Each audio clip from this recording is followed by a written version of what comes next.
Madam મારા hair કેમ વધતા નથી?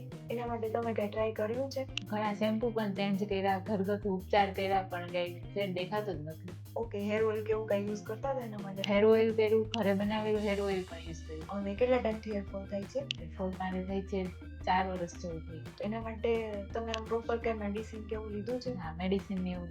ઓકે, તો સાંભળો જુલીબેન, આ હેર ફોલ થવા માટેના ઘણા બધા રીઝન હોઈ શકે છે. એટલે પહેલા આપણે રીઝન ફાઇન્ડ આઉટ કરશું અને એના એકોર્ડિંગ ટ્રીટમેન્ટમાં જશું. કેમ કે ખાલી શેમ્પુ કે સીરમ કે કોઈ બી ક્રીમ તમે યુઝ કરશો પણ પ્રોપર આપણું રીઝન જ ફાઇન્ડ આઉટ નહીં થાય, બરાબર, તો તમને રિઝલ્ટ નહીં મળે.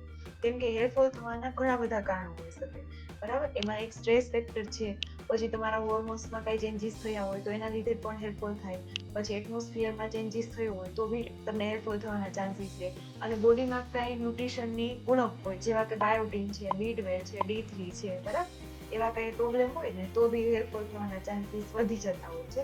એટલે આપણે એના એકોર્ડિંગ પહેલા રીઝન ફાઇન્ડ આઉટ કરીએ અને એના એકોર્ડિંગ આપણે ટ્રીટમેન્ટ કરીએ.